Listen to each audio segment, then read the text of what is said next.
Olá, está no ar Gestão Pública em Debate, um programa do curso de Gestão Pública da AFATEC Internacional, uma instituição do Grupo Educacional Uninter, em convênio com o Instituto Professor Wilson Pickler. Este programa, ele complementa a formação dos nossos alunos em gestão pública em todo o território nacional. E também é transmitido pelo canal 5 da NET, 72 da TVA, TV Comunitária de Curitiba. No programa de hoje, nós vamos debater a microempresa, a micro e a pequena empresa e o desenvolvimento local. E na primeira parte do programa de hoje, nós vamos entrevistar o advogado e consultor do SEBRAE, Dr. Eduardo Barroso, que tem mais de 15 anos de atuação nesta área e que também foi uma das pessoas que participou da elaboração do projeto inicial que redundou na Lei Complementar 123, a lei justamente a Lei Geral da Micro e Pequena Empresa, que já entrou em vigor no final do ano passado, mas que agora, neste 1º de julho, a parte tributária desta lei, ela passa a vigorar. Doutor Barroso, é um prazer muito grande tê-lo aqui e gostaria que o senhor nos explicasse como surgiu esta lei geral da micro e pequena empresa. Quando em 84 foi feito o Estatuto da Micro e Pequena Empresa, houve, naquela oportunidade, uma ansiedade muito grande por parte dos empresários e das entidades representativas das micro e pequenas empresas, e que pretendiam, com esse estatuto daquela época, eles pretendiam dar uma nova visão e uma nova oportunidade às micro e pequenas empresas. No entanto, a parte legal do Estatuto não vigorou em função de que muitos dos seus artigos precisavam ser elaborados, precisavam ser normatizados. Né? Regulamentados, exatamente. Por uma lei federal? Isso, por leis federal, estaduais, etc. Municipais? E, então, em 93, né, já passado algum tempo, antes, inclusive, de que houvesse o Simples, que o Simples vai ocorrer em 96, as entidades das micro e pequenas empresas, já depois do Simples, né? O Simples saiu em 96, em 2002, as entidades representativas da micro e pequena empresa, numa terça-feira de carnaval, reuniram-se em Brasília para dar os ditames iniciais do que é hoje a Lei Geral. Essa reunião poderia ter acontecido em Curitiba, porque aqui também o nosso carnaval, para os carnavalescos, deixa muito a desejar. Perfeito, né? Exatamente. Então, mas o objetivo desta lei, nós sabemos que nem todas as micro e pequenas empresas elas serão beneficiadas, mas esse Estatuto Geral, ele atende à grande maioria das micro e pequenas empresas. O senhor poderia esclarecer essas vantagens? Primeiro, nós temos que levar em consideração de que esta lei é uma das poucas, eu acredito que seja a única lei, que tenha partido da base. Normalmente as leis saem de cima, e essa não, essa veio da base. As próprias entidades representativas das micro e pequenas empresas, o SEBRAE e outras parcerias, né, fizeram com que essa lei fosse encaminhada à Câmara, né, e, por conseguinte,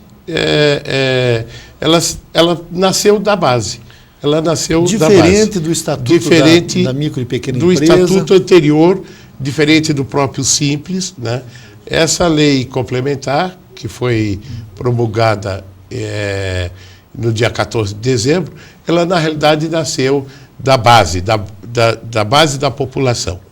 Doutor Barroso, uma outra questão. O Estatuto da micro e pequena empresa, ele só estabelecia regras para a União, para o governo federal. Esta é uma lei complementar. Uma lei complementar, 123, o 123/2006, ela tem uma vigência nos 3 entes federados, ou seja, a União, os estados e os municípios. Perfeitamente.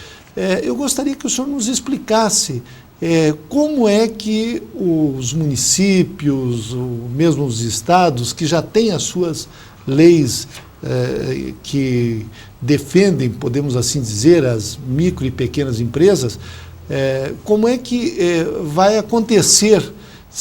Essas leis municipais e estaduais continuarão vigorando ou nós teremos apenas essa lei geral da microempresa legislando ou estabelecendo normas sobre toda a legislação?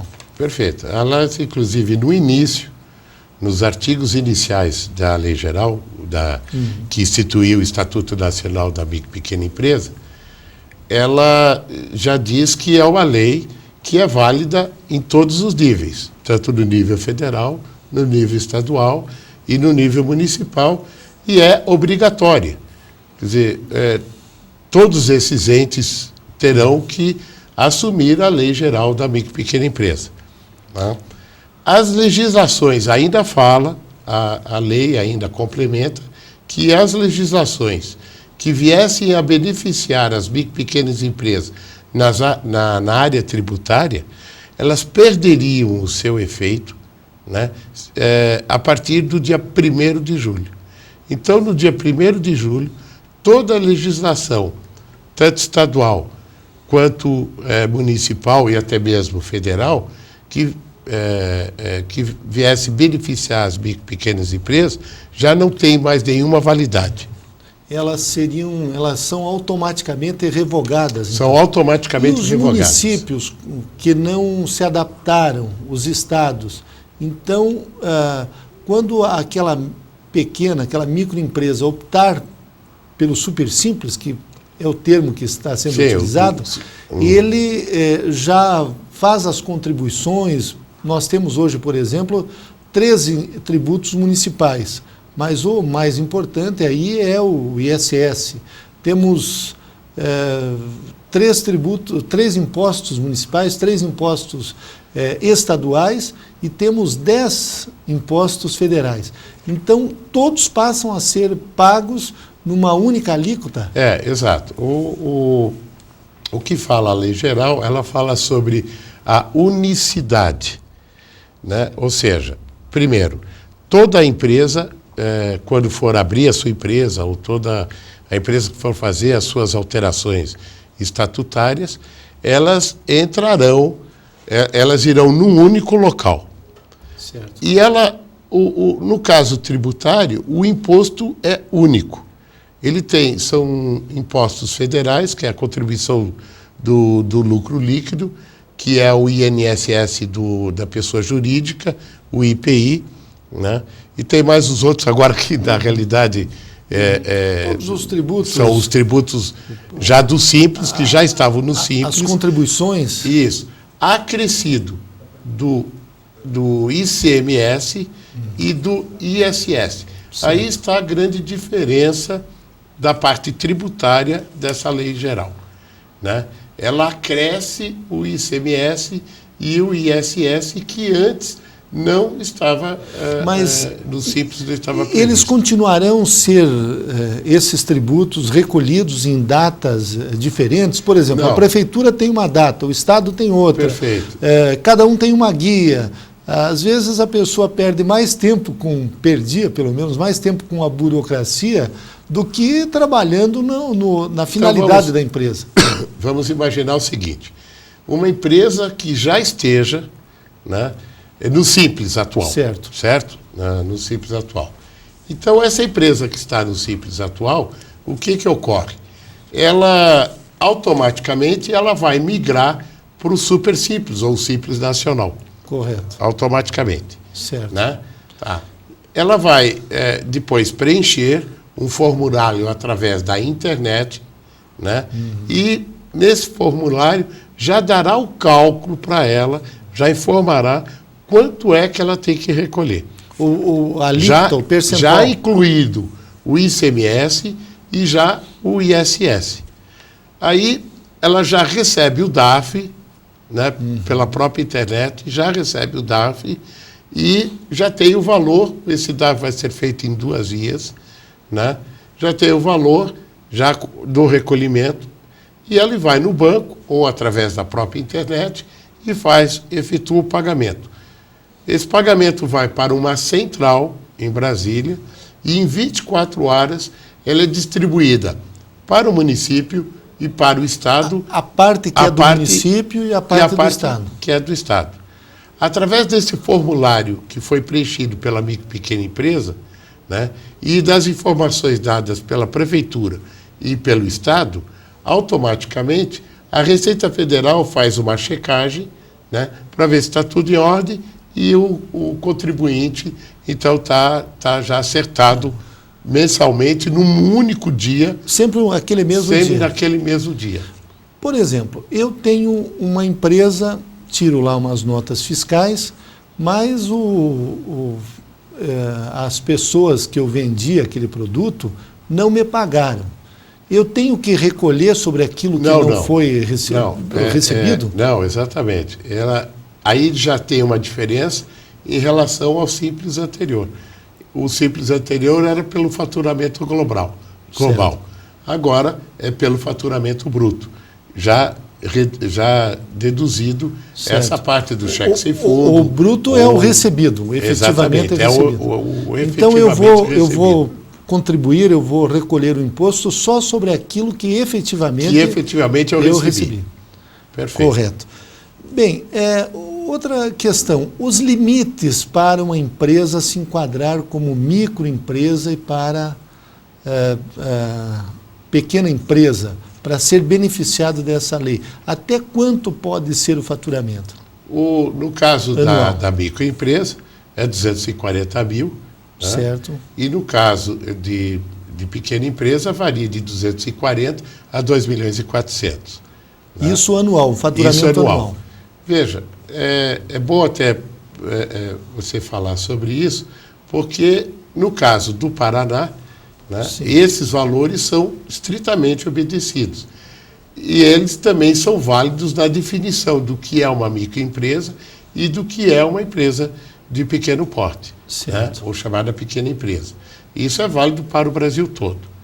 No caso tributário, alguns estados, né, existe uma característica diferente, uma redução no que se refere a esses limites de microempresa e empresa de pequeno porte. Mas são estados cuja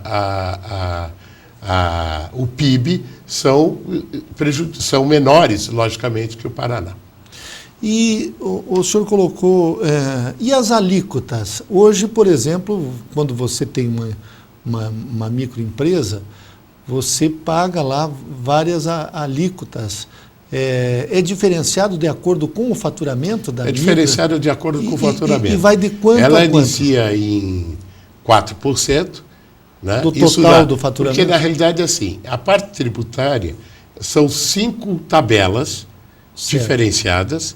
Né? A tabela 1 é do normal, a tabela 2 é no caso que entra a indústria, e no caso 3, a tabela 3 é para serviço. Na tabela 4 e 5 já são as novas atividades que foram incorporadas ao super simples.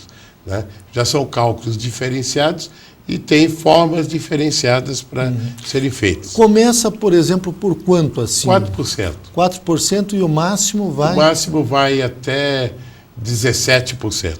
Isso incluindo também, digamos, a parte... Isso seria a parte patronal.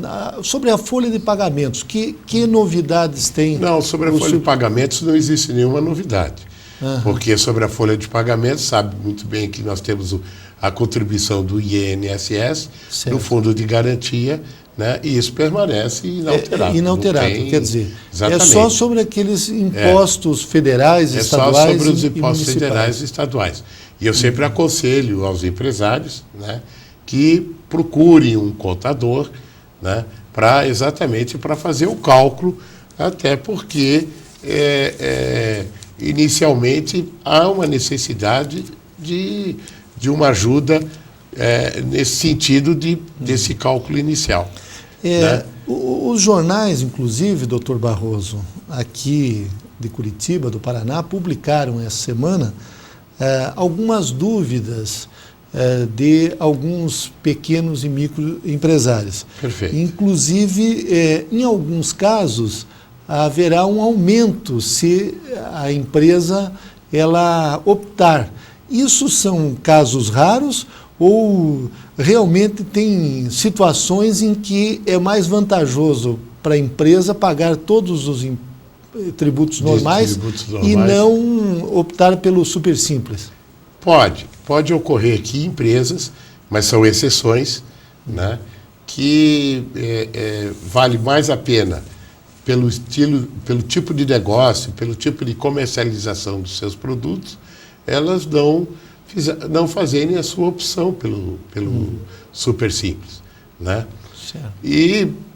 Mas 95%, eu até vou colocar em termos desse índice, 95% essa lei vai atingir com grandes benefícios todas as empresas do Paraná e principalmente no Paraná, porque o Paraná já existia uma lei que beneficiava o ICMS, né, a lei do ICMS do Paraná para micro e pequena empresa, cuja a proposta já está na Assembleia Legislativa, né, para que, segundo as próprias determinações da lei geral, que todos os benefícios fiscais gerados pelos estados ou pelos municípios terão que ser reeditados ou terão que ser editados com validade a partir de 1º de julho. Então, certo. No Paraná, existe novamente uma lei que vai beneficiar as micro e pequenas empresas, já está na Assembleia Legislativa e acreditamos que até lá os senhores deputados já terão elas aprovadas, terá ela aprovada e que beneficiará em muito os contribuintes das micro e pequenas empresas. E em relação aos municípios, há casos, por exemplo, vamos pegar o exemplo aqui de Curitiba, embora tenhamos alunos em todo o Brasil, mas perfeito. Sempre pegamos o nosso exemplo local. Há um estudo da Prefeitura de Curitiba de que haverá uma perda de em torno de 20 milhões de reais na arrecadação do ISS por ano. O senhor acha que os municípios, de um modo geral, terão essa perda ou serão compensados no futuro com mais empresas saindo da informalidade? Eu acho que o que a gente tem que analisar é que os municípios serão beneficiados com a quantidade de empresas que sairão da informalidade para a formalidade. Isso gerará não só empregos, mas como ampliará a base tributária, né? Vamos dar um exemplo. Uma empresa que está na informalidade, que tem 2 funcionários, portanto, esses funcionários não são registrados, não têm acesso ao crédito e, portanto, não pode comprar nada. No instante que essa empresa se formalizar, ela vai registrar esses 2 funcionários e o que vai ocorrer? Esses 2 funcionários, já com a sua carteira profissional, vão efetuar compras no mercado, né? Ela já vai direto em alguma loja, já vai efetuar compra do seu aparelho de televisão, do seu rádio, do seu móvel da sala, da sua cama, e isso vai fazer com que aumente os impostos, né, a arrecadação dos impostos, não só na área de serviços, que é o caso do comércio, como também das indústrias que passarão a criar mais produtos, né, fabricar mais produtos. Um outro aspecto, doutor Barroso, diz respeito a uma exigência da Lei Geral da Micro e Pequena Empresa, de que os municípios, o Estado e a União, nas licitações, nas concorrências, até R$80 mil, eles tenham que dar preferência para comprar das micro e pequenas empresas. Como é que o senhor vê este aspecto e esta determinação? O senhor acha que esses órgãos, essas instituições, esses entes federativos vão cumprir com essa exigência? Eu acredito que sim, porque principalmente os pequenos e médios municípios. Né? No instante que os municípios começarem a comprar das suas indústrias locais, do seu comércio local, o que vai acontecer? O dinheiro da compra governamental vai ficar dentro do município, vai gerar emprego, vai haver distribuição de renda e, portanto, o desenvolvimento, tão falado desenvolvimento municipal, vai ocorrer pelas compras governamentais que nós chamamos. Eu acho que o maior instrumento da lei geral são as compras governamentais. Fortalecer a micro e pequena empresa. Da micro e pequena empresa. Um outro problema, doutor Barroso, que nós temos, diz respeito à burocracia para você abrir uma micro e pequena empresa. Em termos gerais, dizem que a média é 153 dias e há 70 procedimentos para o empresário, o contador, fazer para conseguir abrir uma empresa. O que a lei geral ela estabelece como norma para diminuir essa burocracia? Veja, a lei geral ela é um tripé, na realidade. Ela é um tripé na base de desoneração, desburocratização, né, e incentivos. Compras governamentais são incentivos. Né? Na parte de desburocratização, ela altera todo esse procedimento. Quando a gente fala eu comentei no início, da unicidade, significa o seguinte, que o empresário já não vai percorrer mais, tem que ir hoje na Receita Estadual, amanhã na Receita Federal, na Prefeitura, em órgão tal, não sei o quê, papapá, e toda essa movimentação, né, ele perde tempo. E como é um micro e um pequeno empresário, normalmente ele é o único, ele não tem o office boy, que nem as grandes empresas, é ele que tem que fazer. Então ele está perdendo tempo, ele poderia estar produzindo. Então agora, num único local, né, ele vai fazer exatamente todas as suas alterações, toda essa parte de abertura de empresa, ele vai ter todas as informações necessárias para, inclusive, dinamizar o seu trabalho. Se for um empresário, então, que está saindo da informalidade para a formalidade, a prefeitura ela pode emitir o que a gente chama de alvará provisório. Ele simplesmente, através de um requerimento, a prefeitura já entrega a ele um alvará provisório, né? E depois é que ela vai verificar ou acolher os demais documentos necessários à constituição da empresa. Então, ele muda, assim, totalmente. Isso no primeiro passo, isso já. Já, né? Imediatamente. Isso imediatamente. A nossa junta comercial está se preparando para isso. A lei é nova, então tem que existir uma adequação, mas isso ela já deveria estar ocorrendo, mas já. No futuro breve, né, acreditamos que a partir do ano que vem, todos esses procedimentos poderão ser feitos através da internet.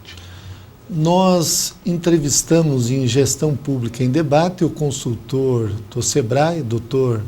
Eduardo Barroso, que nos falou a respeito da Lei Complementar 123/2006, que estabelece a Lei Geral da Micro e Pequena Empresa.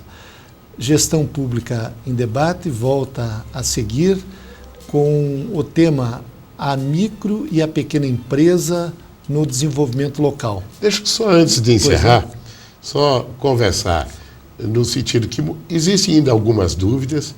eu diria aos empresários que procurassem os seus contadores, que procurassem o Sebrae para uma orientação e, no caso de dúvida, entrasse no site www.leigeral.com.br para dirimir as dúvidas que tem a respeito da Lei Geral. Muito obrigado, professor. Muito obrigado, nós que queremos agradecer, doutor Barroso. O site está passando na tela e voltamos a seguir com a segunda parte do programa de hoje.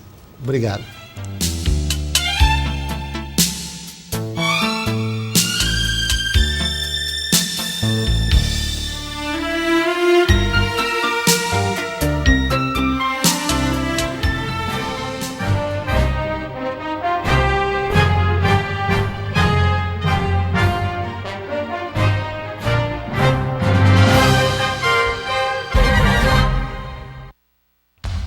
As exigências do mercado profissional impõem necessidades de se possuir um diploma de ensino superior, mas muitas pessoas têm dificuldades na hora de fazer uma faculdade.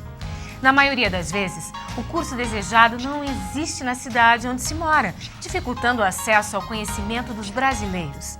A falta de tempo, combinada com os problemas pessoais, como o de renda, também são alguns dos obstáculos para a realização ou continuidade dos estudos.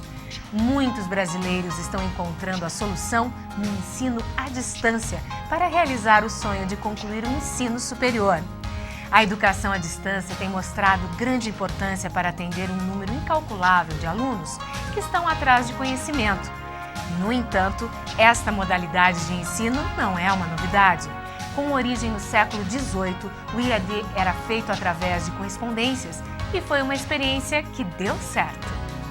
Neste cenário, o Grupo Educacional Uninter surgiu investindo no que há de melhor em tecnologia e metodologia do ensino à distância, melhorando o sistema de ensino e levando estudo de qualidade a todas as pessoas.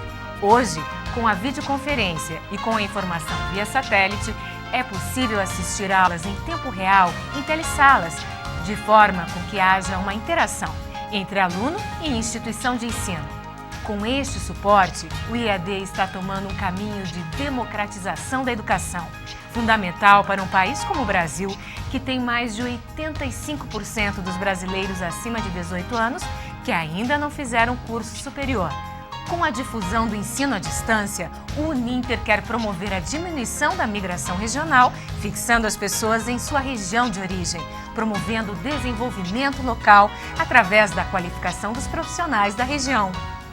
Agora, conheça em detalhes a metodologia, bem como a tecnologia empregada no ensino à distância, que tem sido um dos maiores fatores de crescimento da educação no Brasil. Em cada cidade onde se faz presente, o Grupo Uninter trabalha em parceria com escolas de primeiro e segundo grau, aptas a oferecer estrutura física compatível com a estrutura que o grupo apresenta em suas unidades em Curitiba, dentro dos padrões exigidos pelo MEC. Essas escolas parceiras são chamadas de centros associados e passam por uma rigorosa avaliação antes de serem escolhidas pelo grupo. Após esta avaliação, os centros associados passam a receber o sinal das aulas via satélite nas chamadas telesalas. Através de satélites banda C e banda KU, o IAD Uninter conta com sinais digitais via satélite durante 24 horas por dia, garantindo um sistema de comunicação simultâneo para todo o país, permitindo que, por meio da metodologia de educação à distância da EDSAT, Rede Brasileira de Educação via Satélite, centenas de telesalas tenham, ao mesmo tempo, cursos de graduação e pós-graduação, assim como seminários e palestras. Um dos grandes diferenciais desta modalidade de ensino é que o aluno, se não puder estar presente na telesala de sua cidade, pode assistir às aulas no centro associado mais próximo. Hoje, são aproximadamente 1.200 polos credenciados pelo MEC em todo o Brasil, que formam anualmente milhares de alunos através da Faculdade Internacional de Curitiba, a Facinter, e a Faculdade de Tecnologia Internacional, a FATEC Internacional. No ensino à distância, a interatividade entre alunos e professores é fundamental. No Grupo Educacional Uninter, O aluno pode fazer questionamentos durante as aulas através do serviço 0800, internet e diversos outros, como chat, Claro Line, vídeo on demand e ambiente colaborativo. Para cada disciplina de todos os cursos superiores, o aluno recebe livros elaborados pelos professores que ministram as aulas via satélite. Este material é especialmente confeccionado para educação à distância através da editora IBPEX e já está incluído na mensalidade. São 30 livros em média de leitura obrigatória por curso. Empresas também podem participar da sistemática de ensino à distância do Grupo Educacional Uninter, oferecendo a seus colaboradores cursos e treinamentos no próprio local de trabalho, contribuindo desta forma com seus programas de responsabilidade social. Uma iniciativa como esta qualifica os trabalhadores e aumenta a produtividade. É bom para a empresa e melhor ainda para o funcionário. São dezenas de opções de cursos à distância autorizados e reconhecidos pelo MEC e ministrados pelos melhores profissionais da área educacional brasileira. Os alunos de todo o Brasil podem ainda dar continuidade aos seus estudos através de pós-graduação e MBA pela metodologia à distância. A seriedade com que trabalha e a confiança que o Grupo Educacional Uninter conquistou ao longo dos últimos anos tem colocado profissionais altamente qualificados no mercado de trabalho brasileiro, realizando sonhos e contribuindo para o desenvolvimento social e econômico do país. O ensino à distância foi formatado para dar oportunidade aos jovens de ingressar na vida profissional. Porém, devido às facilidades que o sistema oferece, os profissionais que desejam aprimorar seus conhecimentos também têm aproveitado esta chance de crescimento. Com qualidades ímpares, o ensino à distância vem ganhando cada vez mais espaço no Brasil. As vantagens que mais se sobressaem para os alunos são mensalidades acessíveis, que permitem ao estudante adequá-las ao orçamento. Aulas uma vez por semana, facilitando a adaptação de horários e proporcionando mais tempo livre para estudo planejado. E qualidade de ensino, que incentiva o aluno ao crescimento intelectual e profissional. No EAD, os extremos são notórios, mas isso significa harmonia e desenvolvimento em conjunto. O ensino à distância está presente, por exemplo, em grandes centros e também em pequenas cidades, oferecendo as mesmas oportunidades a todos.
Programa do curso de gestão.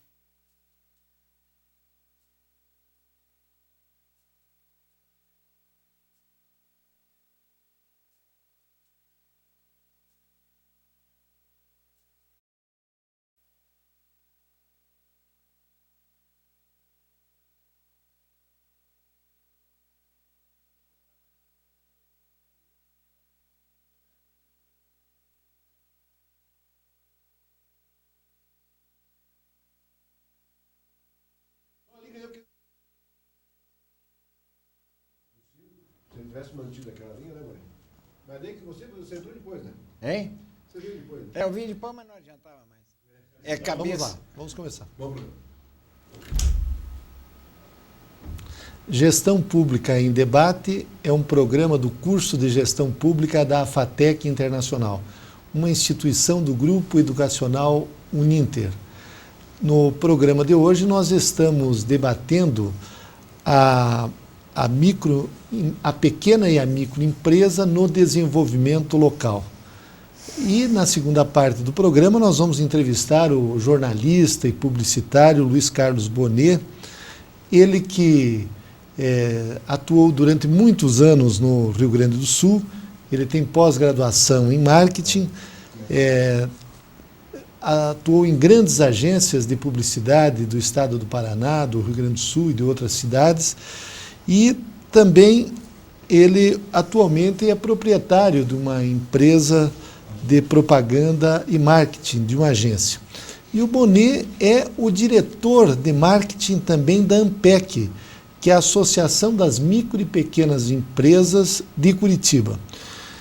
Bonet, você aqui no Paraná tem um movimento muito forte das micro e pequenas empresas, mas a ANPEC, ela parece que estava um pouco adormecida, ela é uma entidade antiga, mas agora que ela está reassumindo o seu verdadeiro papel, que é da defesa da pequena e da microempresa. Seria isso mais ou menos, Bonet? Pois não, Jorge. Antes de responder, meus agradecimentos em nome da diretoria da ANPEC pelo gentil convite de nos ter aqui nesse debate, no teu programa. E indo à tua pergunta.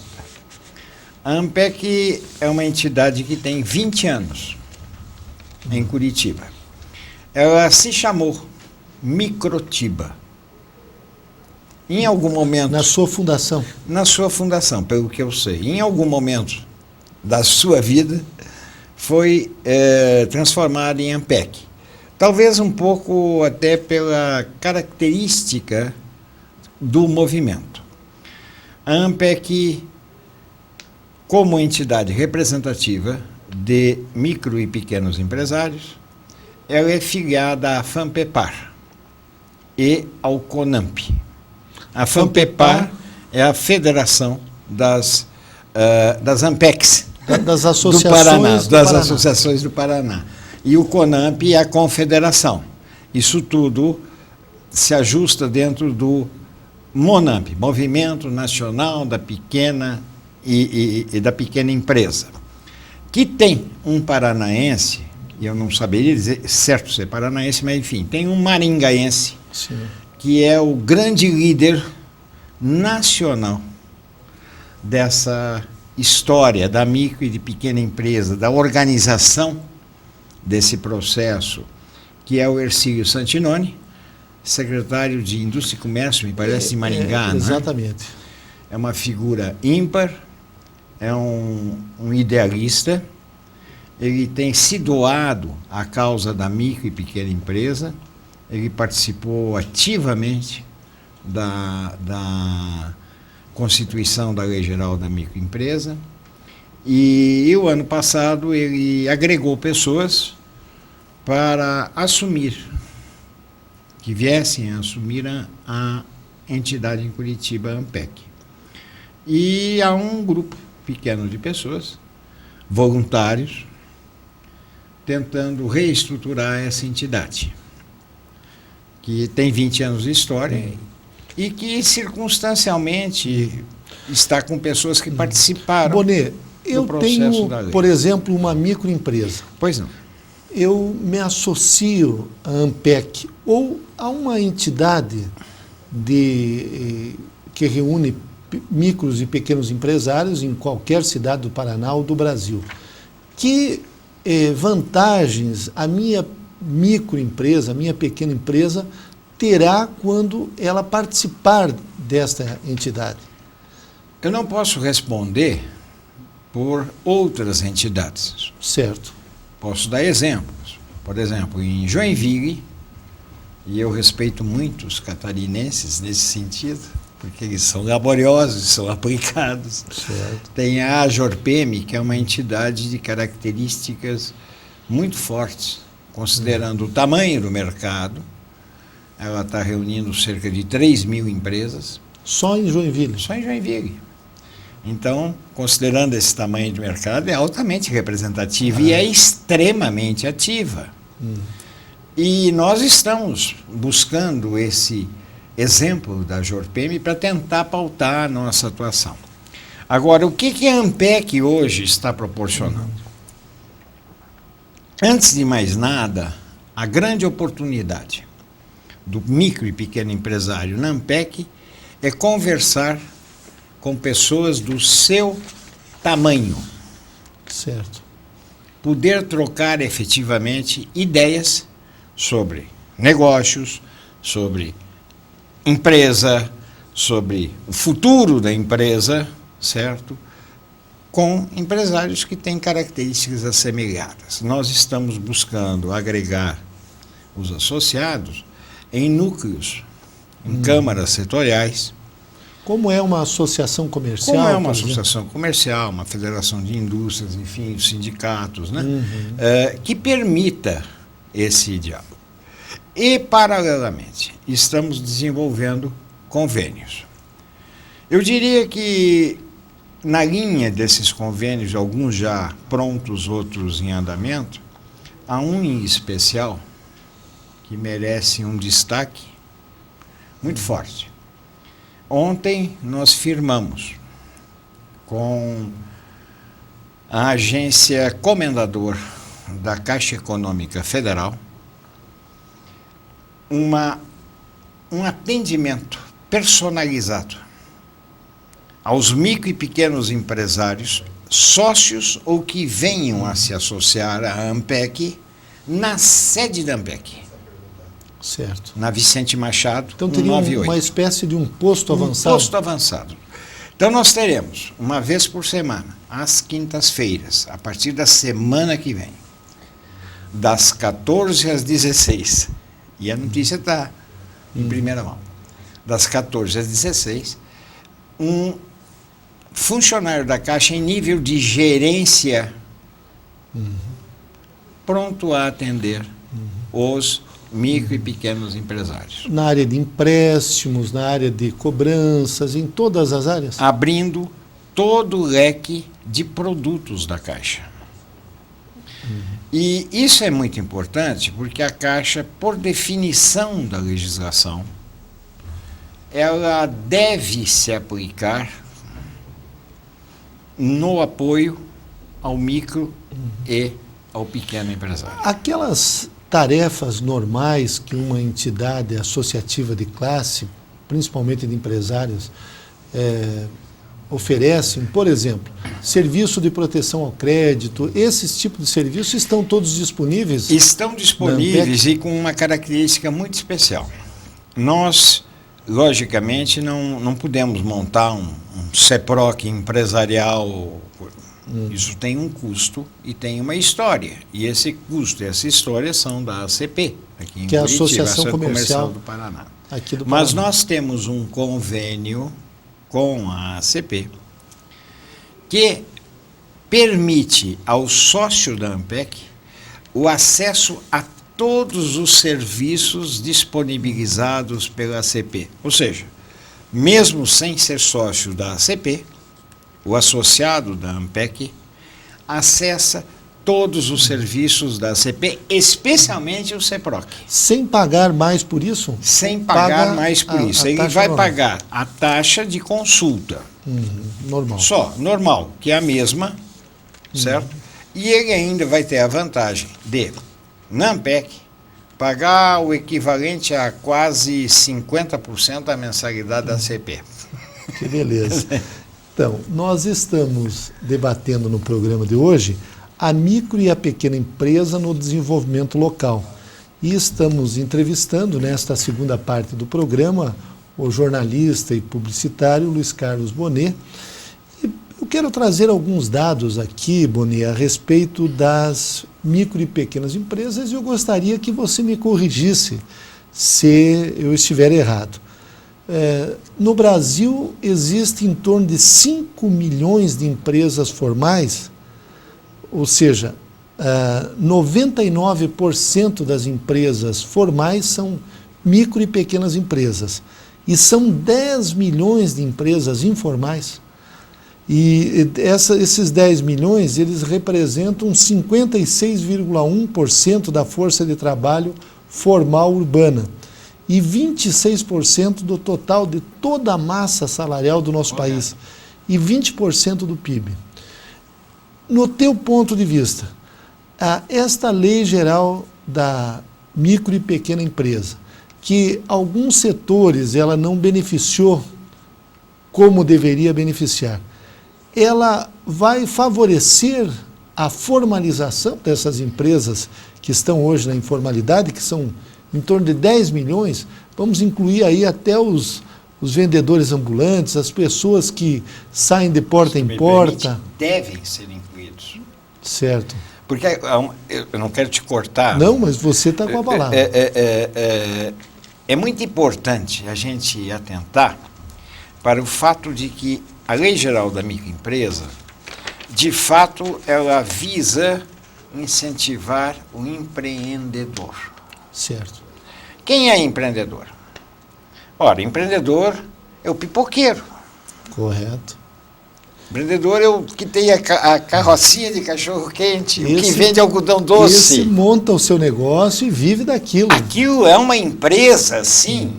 E a lei, de repente, caracteriza a figura do empresário que nunca se conheceu nesse país. Certo. Ela define quem é o microempresário, quem é o pequeno empresário.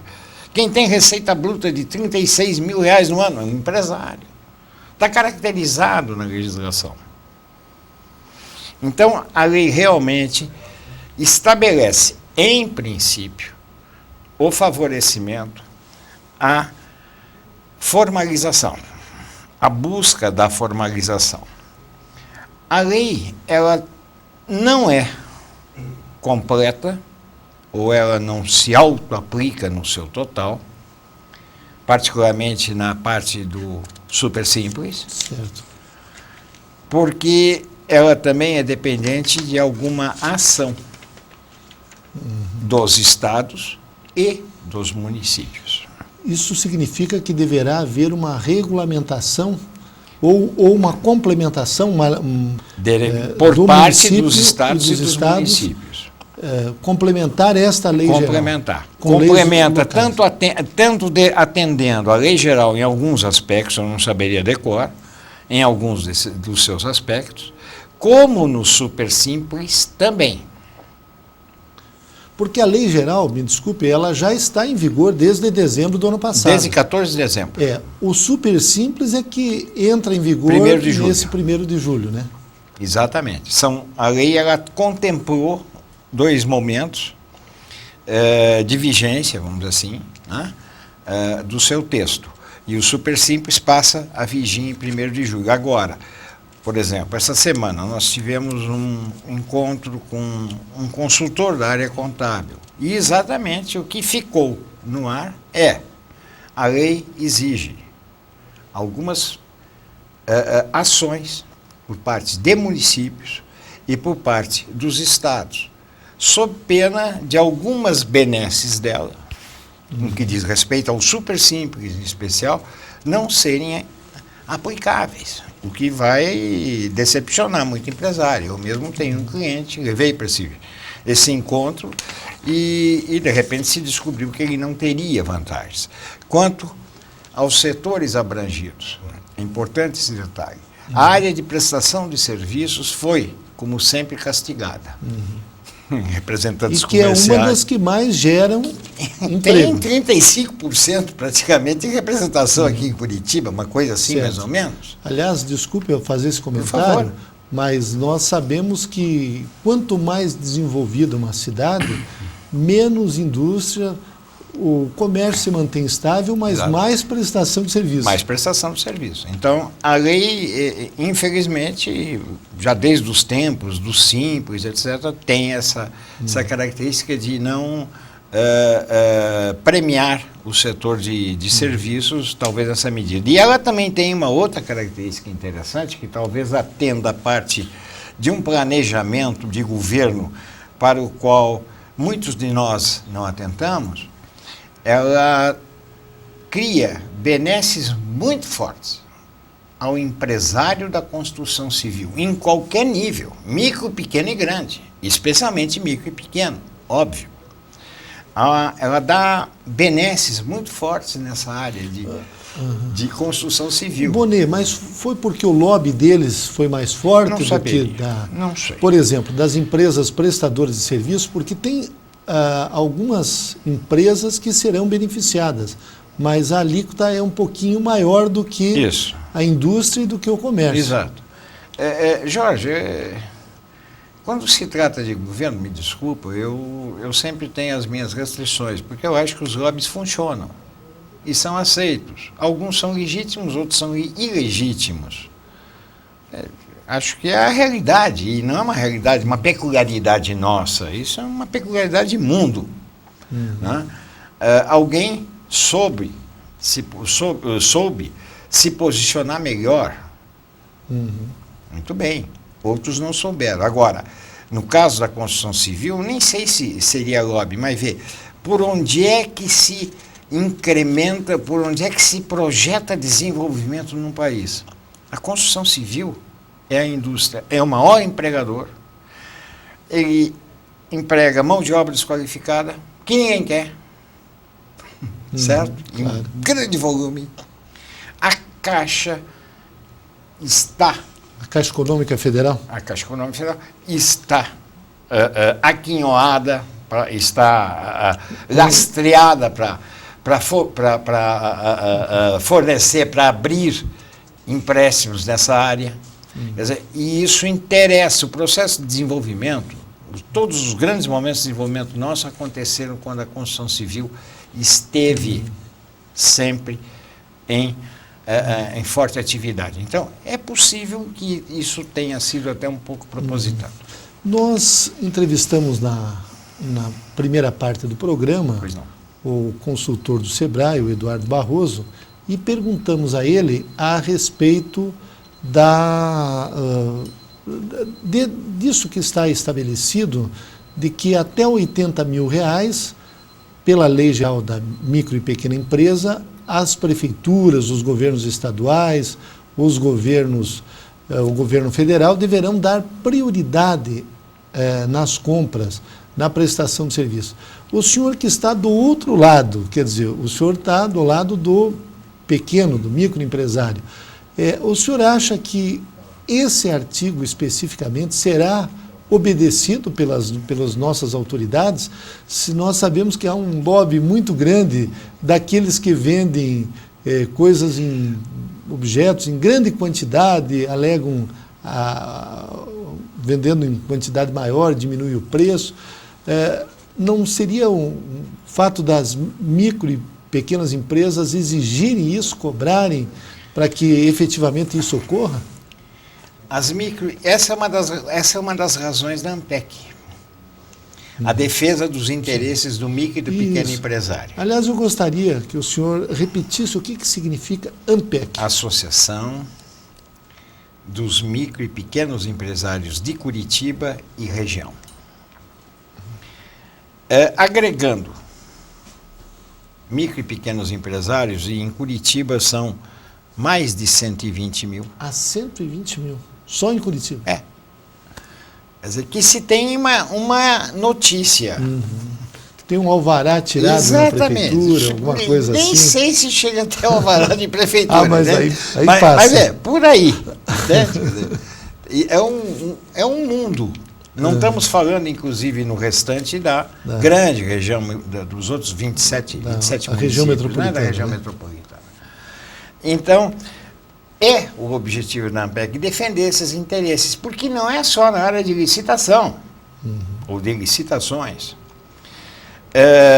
Existe, no caso das licitações, a possibilidade dos consórcios. Certo. Consórcios para compra, para venda, para participação de licitação. Aliás, eu gostaria que o senhor mais ou menos explicasse. As micro e pequenas empresas poderão fazer consórcios por prazo indeterminado para participar. Para participar. Uma oferece um tipo de objeto, de trabalho, outra oferece outro. Se complementando. E participa de uma licitação. Participa de uma licitação, oferecendo partes e formando o todo.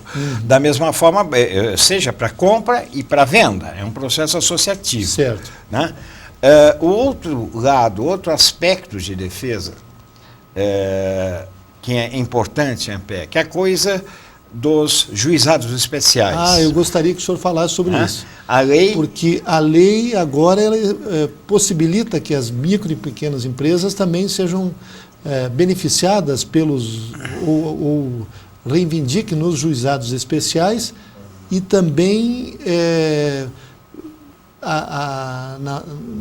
digamos assim, em questões que sejam relacionadas à arbitragem. Ela leva a micro e a pequena empresa para dentro do juizado especial. Tu pode dizer. Mas ela pode ser parte. Pode. Digamos assim, esteja pleiteando um direito lá, pode. não apenas como ré, mas não, como parte, seja vítima, autora né? ou ré. Né? Agora, estará a justiça especial pronta para isso? Não sei. A lei também contempla, e eu acho isso extremamente importante, a possibilidade do uso da instituição, da mediação e da arbitragem que tu levantaste, que são institutos muito mal colocados, historicamente mal colocados, quer dizer, que sofreram, os bem-intencionados do segmento sofreram muito com algumas ações predatórias. Quer dizer, não está funcionando bem ainda no Brasil por falta, digamos, de uma cultura da mediação. Falta cultura, e eu diria que até alguns tribunais não dão o reconhecimento a esse instituto, pelo que eu tenho informação. Agora, a lei é clara, no seu artigo 75, para o primeiro, para o segundo, ele abre a mediação e a arbitragem com força de decisão judicial. Então, nós entrevistamos para a Gestão Pública em Debate o jornalista, o publicitário Luiz Carlos Bonet, ele que é diretor de marketing da AMPEC, que é a Associação das Micro e Pequenas Empresas de Curitiba e região. O tema de hoje foi a pequena e microempresa no desenvolvimento local. Nós queremos, Bonet, agradecer muito a sua entrevista. Pena que durou tão pouco tempo, nós tínhamos muitos outros assuntos para debater, mas não faltará oportunidade. Se Deus quiser. Muito obrigado, Jorge. Foi um prazer. Tudo de bom, hein? Obrigado.